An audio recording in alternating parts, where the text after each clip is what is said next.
My name is Nina Caldwell. I'm 29 years old. And the night my brother told everyone I was broke, he said it with a smile so wide you would have thought he was making a joke. That was the worst part, not the insult, the smile. Because in my family, cruelty was always easier to accept when someone wrapped it in laughter first.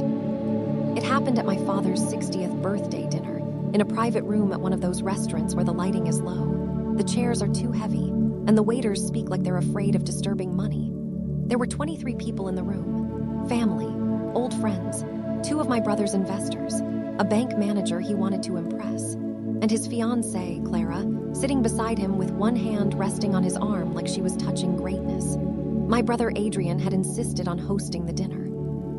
Not helping, hosting, there was a difference. Helping meant contributing quietly. Hosting meant making sure everyone knew you paid. From the moment I arrived, Adrian behaved like the restaurant belonged to him. He shook hands with the manager. He pointed at the wine list like he was selecting policy. He kept saying, "Don't worry, I've handled everything," loud enough for the people at the next table to hear. My mother glowed every time he spoke. My father tried to look humble, but he was proud. I could tell. Adrian was the golden son, the businessman, the visionary. The one with the office downtown, the luxury SUV, the watch that cost more than my rent, and the kind of confidence that made relatives forgive every red flag as ambition. I was the quiet daughter, the practical one, the one with a small apartment, a simple car, and a job nobody in my family understood well enough to respect. To them, I worked with old loans. That was how my mother described it, old loans. As if distressed asset recovery, insolvency review, and business acquisition were dusty little tasks done by people who couldn't get into real finance. Adrian called it chasing other people's failures.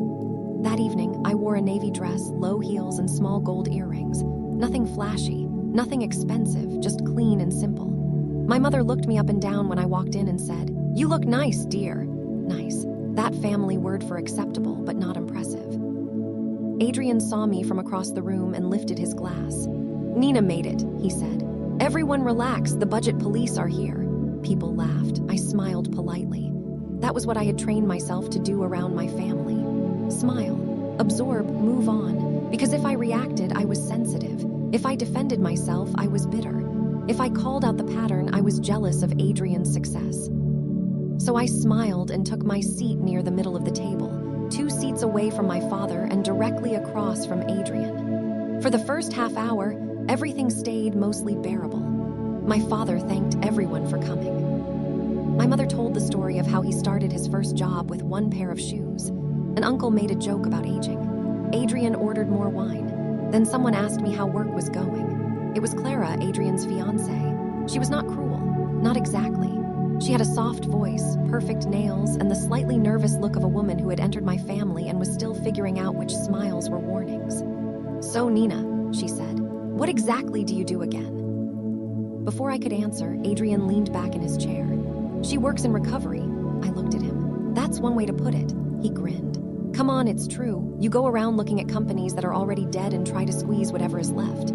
A few people chuckled. I kept my voice calm. "I evaluate distressed business assets, creditor positions, collateral, and acquisition opportunities." Adrian raised both hands. "See, that's why nobody asks her questions at parties." More laughter. Clara gave me an apologetic smile. I was about to let it pass. Then my father's friend, Mr. Lowell, turned toward Adrian and said, "Your company must be doing well, though. I see Caldwell Prime Logistics everywhere now." That was all Adrian needed. He sat forward like a stage light had found him. "We're expanding," he said. "Warehousing, fleet management, regional distribution, cold chain support. The next 18 months will be big." One of his investors nodded. "Adrian has vision." My mother nearly melted. I took a sip of water.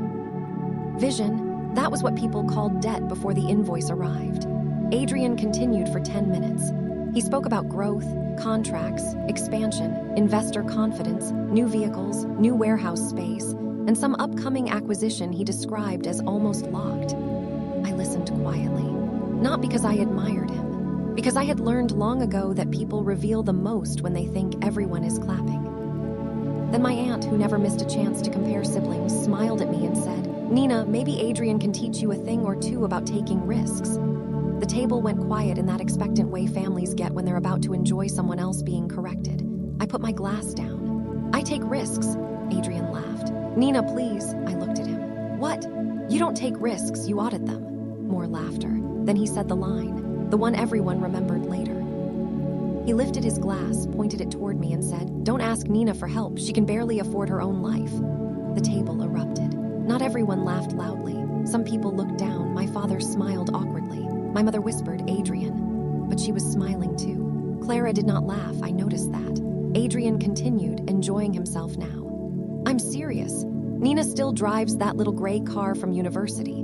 She rents that tiny apartment near the old train line. She buys one dress and wears it to every family function. But somehow she always has advice for everyone else's money.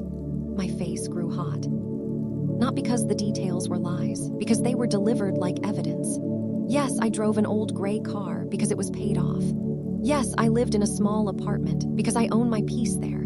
Yes, I wore dresses more than once because fabric did not expire after being seen. But in that room, Adrian turned simplicity into failure and my family let him. I looked at my father. He looked away. That hurt more than Adrian's words. My father, who used to tell me when I was little that quiet people notice everything. That night, he noticed my humiliation and chose his wine glass. I pushed back my chair gently. The room quieted. Adrian smirked. Don't leave, Nina, I'm joking. I stood. I know. That made his smile flicker. Because the problem with saying I'm joking is that it only works when the person you hurt agrees to pretend it was funny. I picked up my bag. My mother said, Nina, sit down. Don't make a scene. I looked at her. I'm not. Adrian raised his glass again. Come on, little sister, don't be dramatic. We all know you're the responsible broke one. There it was again, broke. The word they used for me because I did not spend money where they could see it. I looked at him for a long moment. Then I smiled, not politely this time, calmly. And I said, enjoy your dinner, Adrian. He laughed. Don't worry, I can afford it. 41 days later, I stood in an auction hall while an auctioneer lifted a folder and announced that I had just bought his company. Before I tell you how that happened, please like this video, subscribe, and comment your thoughts on the story. It really helps support the channel. Because what my brother didn't understand that night was simple. Being loud about money is not the same thing as having it. And sometimes the person everyone calls broke is the only one in the room who knows how to buy what they're about to lose. I need to explain something about Adrian. He was not born evil. I don't like stories that pretend people are monsters from the beginning. It makes everything too easy. When we were children, Adrian was the boy who carried my school bag when it was too heavy. He was the one who taught me how to ride a bicycle in our old driveway. He once punched a classmate who called me weird because I preferred reading during lunch. I loved him. That is the part people forget when they talk about family betrayal. You don't grieve strangers the same way. You grieve the version of someone who used to protect you before they learned how much applause cruelty could earn. Adrian changed slowly. Or maybe the change was always there, and success gave it permission to speak louder. My parents treated him like a miracle because he was their first child, first son, first hope. Every good thing he did became proof of greatness. Every bad thing became pressure, misunderstanding, or someone else's fault. When Adrian failed a business class in university, my mother said the professor didn't understand practical intelligence. When I got a scholarship, she said, good, that will help with expenses. When Adrian borrowed money from my father and did not repay it, my father said he was investing in his son's future. When I asked for help buying textbooks, my mother told me I needed to learn independence. Adrian learned that attention was inheritance. I learned that survival required receipts. By 22, Adrian was calling himself an entrepreneur. By 23, he had printed business cards. By 24, he had convinced two uncles to invest in a small logistics venture that mostly rented vehicles it could not afford to maintain. By 26, he was wearing custom suits and talking about scale. By 28, he had rebranded everything as Caldwell Prime Logistics. That was when the family fully lost its mind. My mother told everyone Adrian had built a company from scratch. My father introduced him as our CEO. At family gatherings, Adrian spoke about expansion like he was building an empire. People clapped. People asked questions. People repeated his phrases. No one asked why his staff turnover was so high. No one asked why vendors complained about late payments. No one asked why trucks appeared in marketing photos more often than they appeared on actual roads. No one asked because nobody wanted the answer. Except me. Not because I wanted him to fail, because I understood what failure looked like before it put on a suit. My job taught me that. I worked at Marlowe Finch Asset Recovery, a firm that specialized in distressed business assets. We reviewed companies that had defaulted on loans, analyzed creditor claims, assessed equipment value, managed repossessions, and sometimes acquired business assets through auction or private sale. It was not glamorous. It was not dinner table impressive, but it was real. Every day I saw the back end of fake success, the unpaid lease behind the shiny office, the personal guarantee behind the founder's confidence, the tax arrears behind the charity sponsorship, the secured creditor waiting quietly behind the launch party. And when I looked at Adrian's company, even from a distance, I saw warning signs everywhere. He expanded too fast. He leased too much equipment. He hired for image before operations. He signed contracts with thin margins because he wanted recognizable clients. He used investor money to look stable instead of becoming stable. Worst of all, he believed his own performance. A man pretending to be successful is dangerous.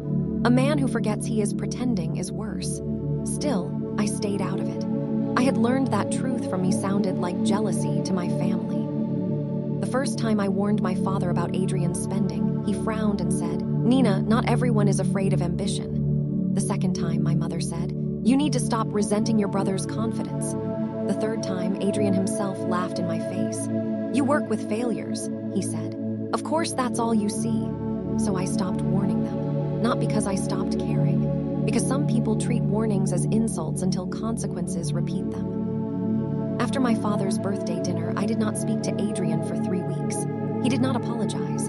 My mother called twice to say I had embarrassed myself by leaving. My father sent a message that said, "Your brother talks too much, but you know his heart." I stared at that message for a long time. You know his heart. People say that when they want you to ignore someone's behavior because it is inconvenient to hold them accountable. I replied, "I know his words too." My father did not answer. I returned to my normal life. Work, gym twice a week when I had energy, groceries, laundry, small apartment near the train line, old gray car, the life Adrian mocked because it did not sparkle. Then one Monday morning, a file landed on my desk. The subject line read, "Caldwell Prime Logistics Secured Asset Review." For a moment, I just stared at it. My brother's company name sat on my screen like the universe had placed it there with both hands. I opened the file. The first page confirmed what I already suspected.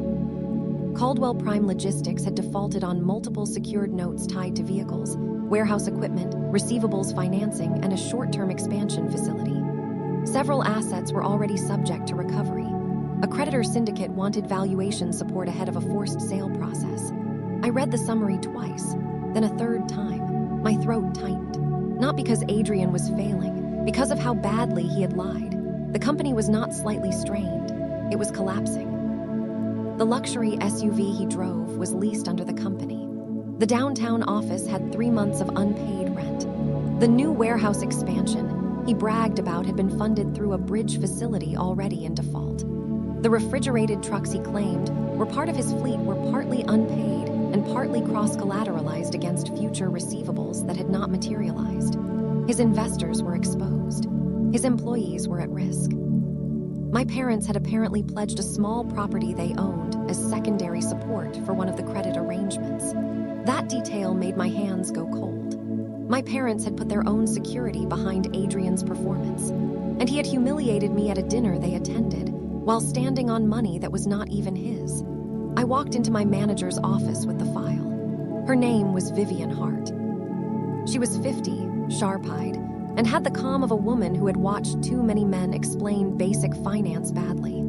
She looked up. "You saw the name." "Yes, conflict. He's my brother." "Then you won't be the analyst of record."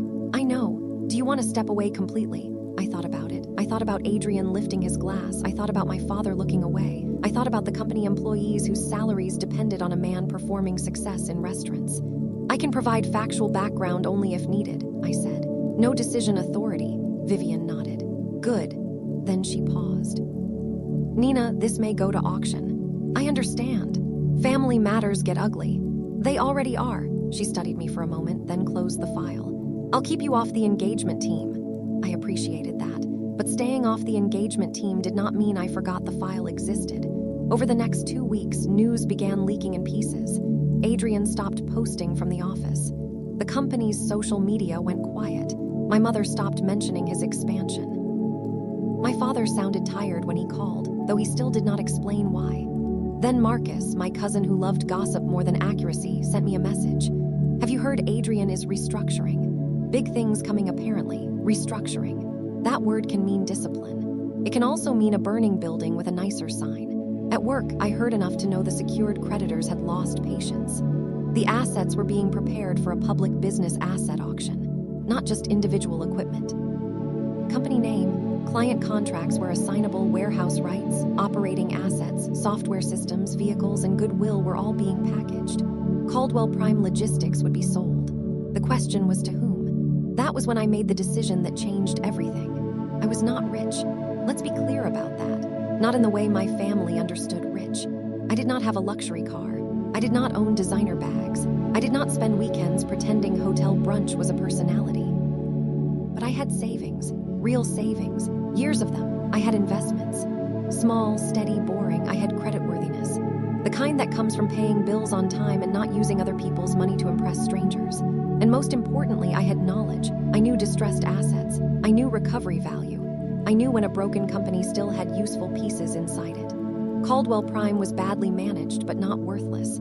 Its contracts had potential. Its dispatch software was functional. Some of its leased routes could be salvaged.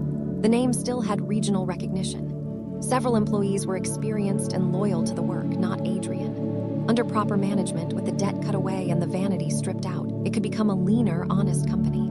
So I contacted an attorney, then a financial advisor, then, quietly, an investor group I had worked with before on small, distressed acquisitions. Not through my firm, not using confidential material. Everything had to be clean. If I was going to step into my brother's wreckage, I would not do it the way he built it. No shortcuts, no blurred lines, no family favors. We formed a small acquisition vehicle. I contributed my savings. The investors contributed capital. I negotiated a minority ownership stake, operational oversight rights, and a management role if the bid succeeded.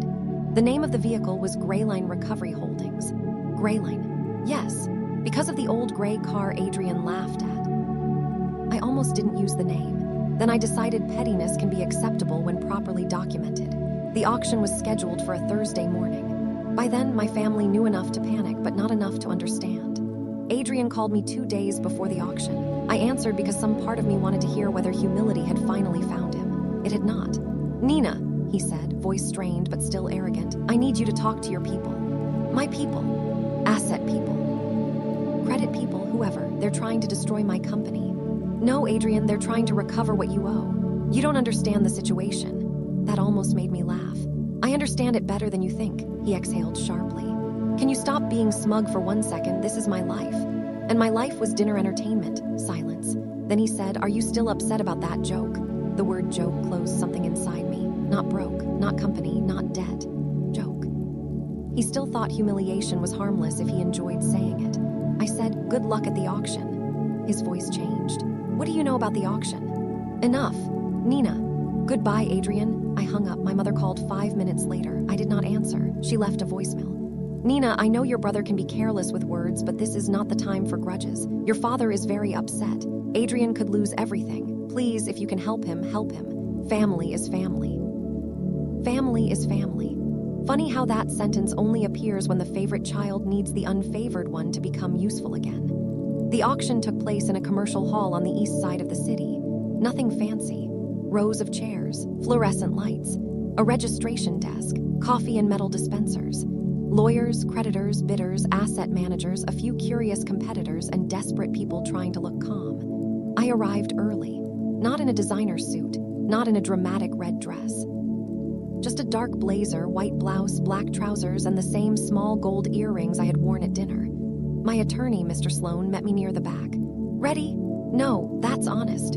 Is honesty useful in auctions? Not usually. I smiled despite myself. We took seats near the left side, not front row.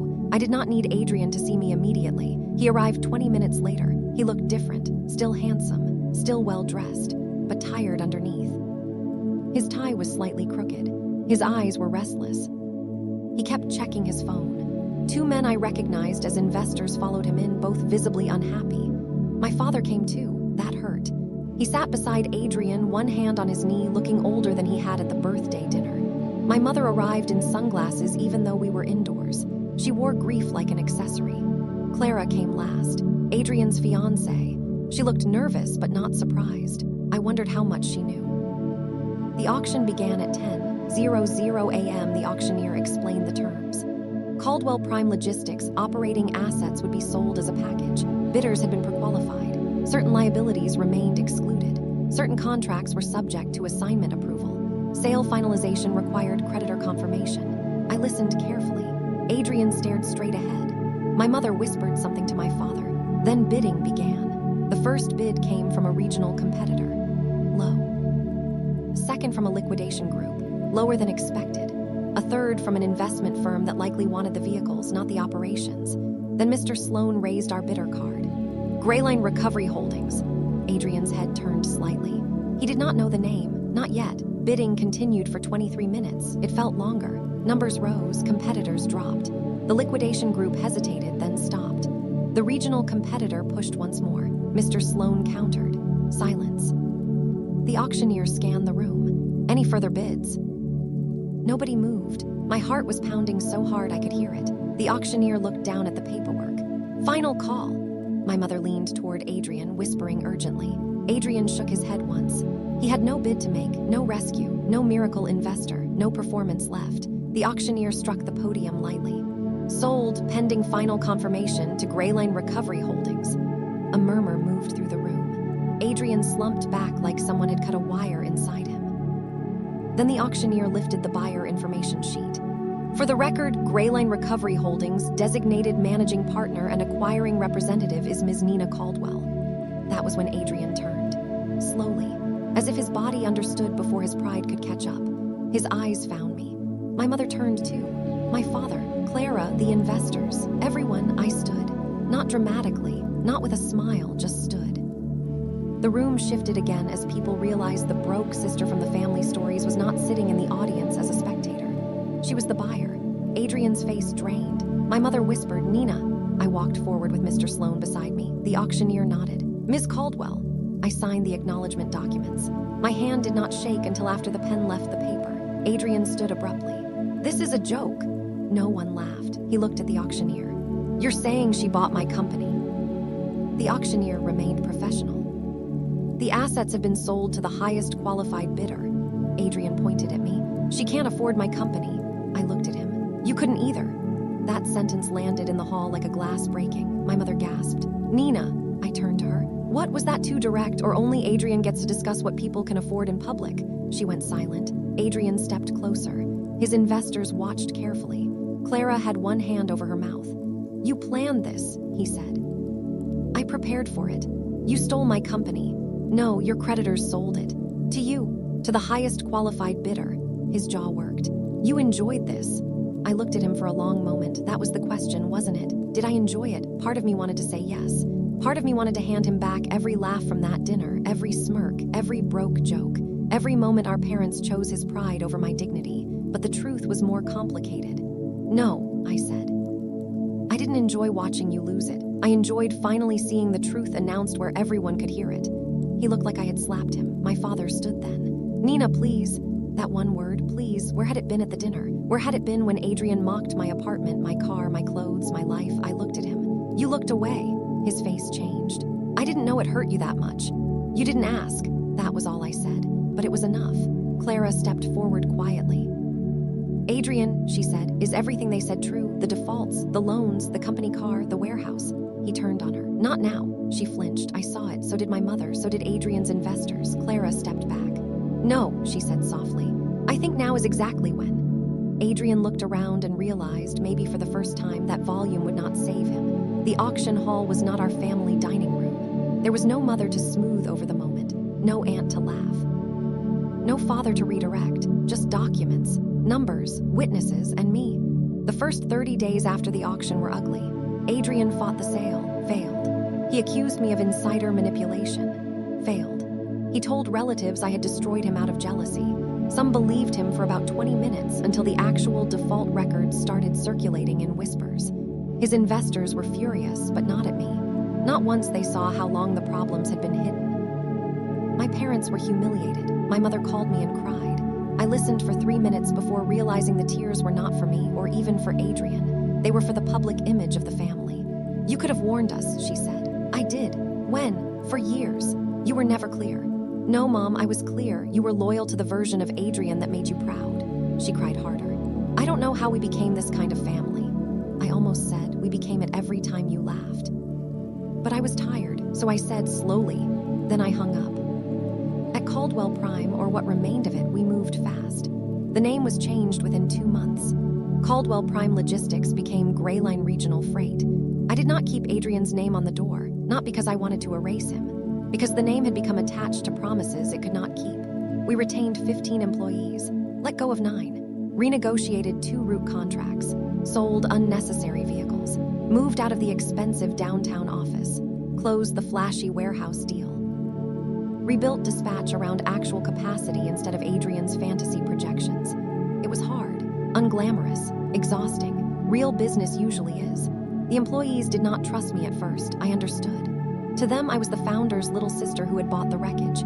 So I did the only thing that has ever worked for me. I showed up, every day, early, prepared.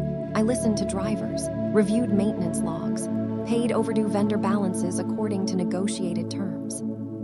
Answered emails myself, asked stupid questions when I needed to, made decisions without pretending they were inspirational. 3 months in, one of the senior dispatchers, a woman named Tessa, stopped by my office doorway. She said, "I thought you were going to be like him." I looked up. "Louder," she smiled a little.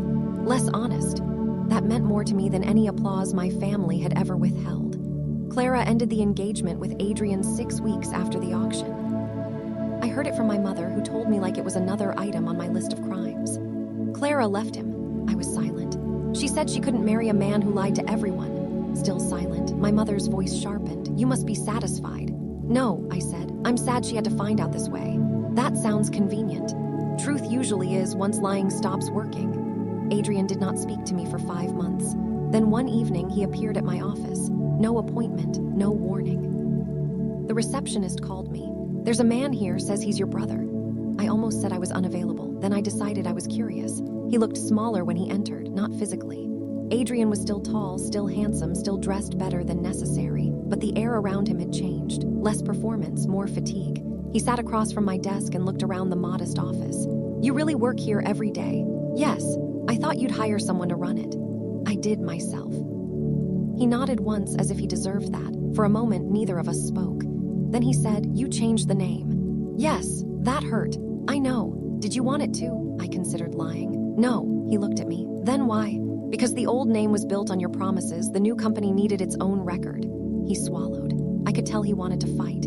He had come prepared for anger because anger would let him feel righteous. Instead, I gave him facts. He hated facts.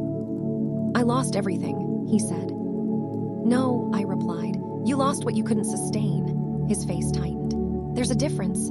"Yes," he looked toward the window. "I heard you kept Tessa and Jerome and the warehouse routes." "I kept what worked." "And me?" I knew what he was asking. Not for a job, not exactly. For proof that I had not erased him completely. I leaned back. "Adrian, you mocked me in front of everyone. You lied to investors. You exposed Mom and Dad financially. You used confidence to cover panic until other people were standing under the collapse." He looked down. "I know." That surprised me. Not enough to trust him, but enough to listen. He continued. "I thought if I stopped acting successful, everyone would see I was."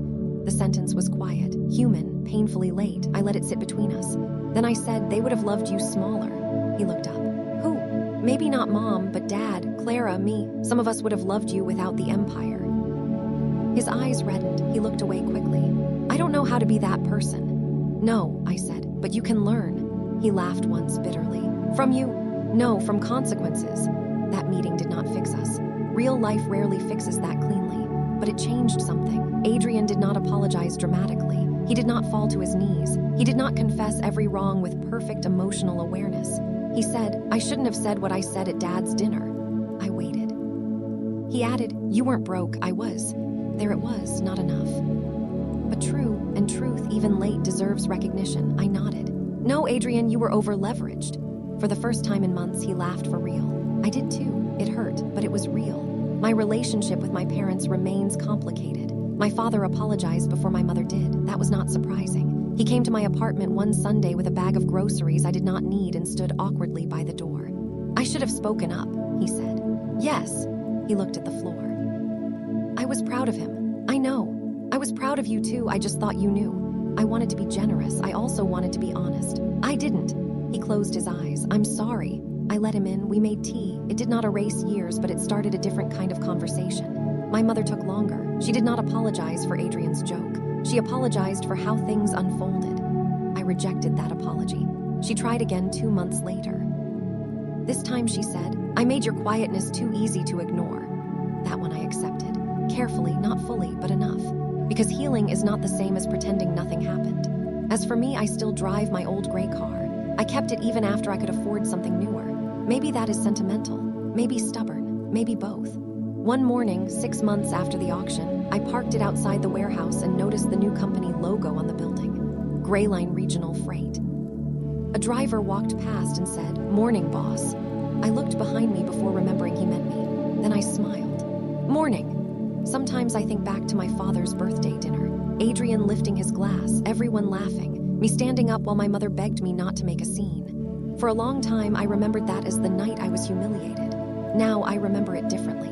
It was the night Adrian told the truth by accident. Not about me, about himself. He said I could barely afford my own life because he had built a life he could not afford at all. He said I was broke because he needed me beneath him to keep feeling rich. He said nobody should ask me for help because some part of him knew I was the one person who would understand the numbers. And 41 days later, when the auctioneer announced my name, the room finally heard what my family had refused to learn. I was not broke. I was disciplined. I was not jealous. I was observant. I was not small. I was steady. My brother told everyone I could barely afford my own life. Then I bought the company he could no longer afford to keep. And maybe that sounds cold. Maybe some people will say I should have saved him quietly. But I had spent too many years watching my family confuse silence with love and rescue with loyalty. I did not buy his company to destroy him. I bought it because what he built still had value once his ego was removed from the balance sheet. I bought it because employees deserved better than a founder performing wealth while payroll trembled. I bought it because sometimes the person they laugh at from the head table is the only one who knows how to rebuild the room after the chandelier falls. So no, I did not shout. I did not brag. I did not return to that restaurant and raise a glass in his face. I simply signed the documents, changed the name, kept the workers, paid the bills, and drove home in the same old gray car my brother once used as proof that I was failing. Only this time, I parked it in the owner's space.